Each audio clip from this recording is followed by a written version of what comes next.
2021, we knew that we would probably be able to pull off an outdoor walking experience, the Camino Project, crafting and imagining what the world might need. When the pandemic subsided, it had to center around companionship and human contact and improvised societies.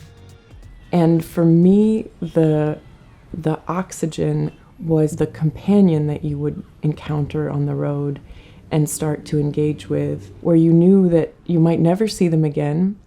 And so you could say anything and crack open this kind of anonymous space for both of you to live. We learned over the course of our research about deep listening and human intimacy that 4 minutes of eye contact scientifically breeds empathy.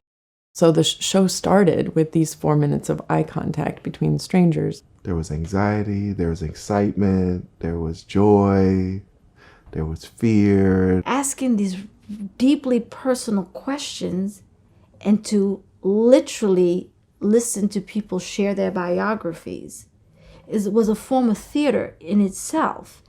And by the end of the night, I'm hugging.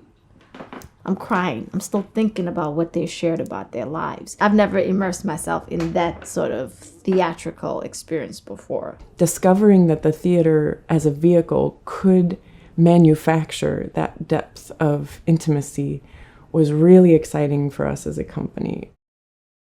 We felt very strongly that we couldn't stay on the north side of the city, that we needed to go visit the west and the south side as well, which were unknown to us, most of us. And we knew we could never pretend to be the guide through the neighborhood. So it needed to invert itself into a listening vehicle and learn from the people in our city we have not had the privilege of interacting with before. We spent the whole year trying to make relationships with community leaders and artists so that they could craft a 4-mile circular walk through the neighborhood that would feature the best and the hardest aspects of the community.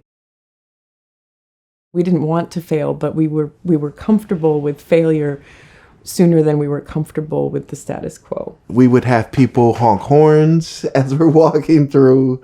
We would have people stop us and ask us what we were doing. You could kind of feel like this tension, Washington Park.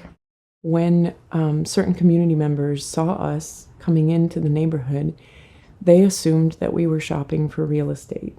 And they took the time and very generously educated us about how our presence was not benign. As much as our intentions might have been good, they would assume that we were trying to invade. And so then the very next day, we are in Inglewood.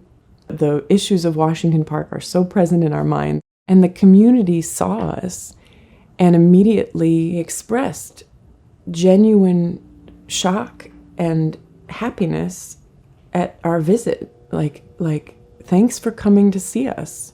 Nobody comes to see us. And then they started telling us all about their real estate that we should purchase. There's nothing monolithic about this city, and that was just maybe the most acute lesson I received. There was a woman in one of the neighborhoods who had heard about what we were trying to do and was immediately offended because she leads tours through her own community and didn't know why this outside entity was going to try to hijack her position as a tour guide of this neighborhood.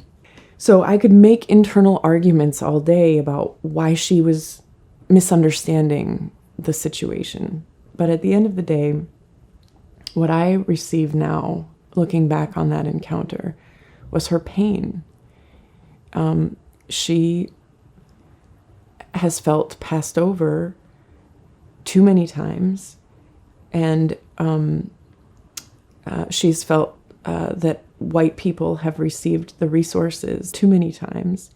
And it was a painful encounter, especially, when having this posture of first do no harm. We had done harm inherently.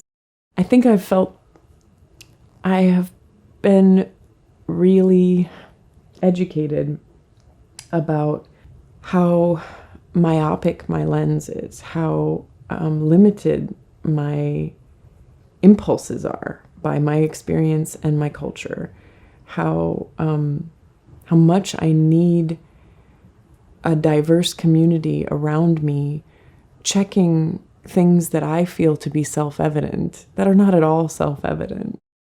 We were coming as ambassadors of whiteness that had harmed her, and my presence has a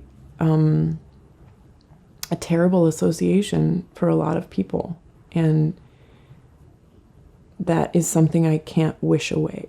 I did have my discomfort a bit being a part of a predominantly white group coming into predominantly Black and brown communities, you know? And do I look like that token dark girl, black girl, brown girl, whatever you think of me? Do I look like the token? And what the hell is she doing here? Does she not know better? So all those judgments I placed on myself. And so it was a very emotional experience for me that I had to sort of just have to manage. So I had to come and find, okay, how am I grounded in this? How am I grounded in the humanity of this experience? The Camino Project helped me really intentionally choose how to be with new experiences.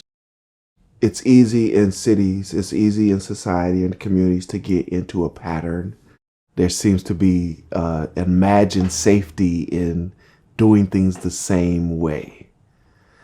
But I think that safety and not taking risks or stepping into something new impacts your growth and development. I didn't know who I was going to be after this Camino Project, you know? So when you show up at the beginning of the event and by the time you're done, I know the people who I've invited. It's not what I expected. Oh my God. Like, wow. I feel like the city deserves that wow. Like the city deserves that attention, that care, that intention. I feel really proud to be a part of a city that somehow finds it in themselves to reassess and look at each other as though hope and change is possible. And I wanted this project to really reflect that spirit.